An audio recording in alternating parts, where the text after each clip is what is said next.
Taste the Daily.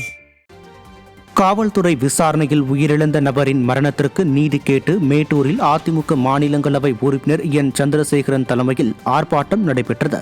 நகை திருட்டு தொடர்பாக சிவகங்கை மாவட்டம் திருபுவனம் காவல் நிலையத்திற்கு அழைத்துச் செல்லப்பட்ட அஜித்குமார் என்ற காவலாளி விசாரணையின் போது உயிரிழந்தார். இதனை கண்டித்து மேட்டூர் அதிமுக மாநிலங்களவை உறுப்பினர் என் சந்திரசேகரன் தலைமையில் அதிமுகவினர் கண்டன ஆர்ப்பாட்டத்தில் ஈடுபட்டனர். இறந்து போன காவலாளிக்கு நீதி கேட்டும் மரணத்திற்கு காரணமானவர்கள் மீது நடவடிக்கை கோரியும் பதாகைகளை ஏந்தி சென்றனர்.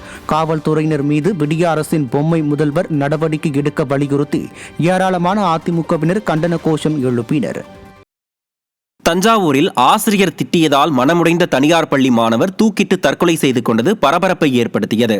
மாதாக்கோட்டை பகுதியைச் சேர்ந்த சீனிவாசன் மணிமேகலை தம்பதியின் ஒரே மகன் ஸ்ரீராம் தனியார் பள்ளியில் +1 படித்து வந்த நிலையில் அவர் சக மாணவியுடன் பேசியதை பார்த்த ஆசிரியர் சிம்காஸ் மாணவரை கண்டித்து தரக்குறைவாக பேசியுள்ளார்.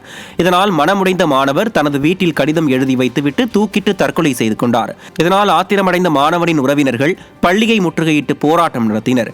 தமிழகத்தில் அரசு மற்றும் தனியார் பள்ளிகளில் மாணவர்கள் தற்கொலை செய்வது அதிகரித்து வரும் நிலையில் ஸ்டாலின் அரசின் பள்ளிக் கல்வித்துறை அமைச்சர் நடவடிக்கை எடுக்காமல் விளம்பர மோகத்திலேயே இருப்பதாக மக்கள் விமர்சிக்கின்றனர்.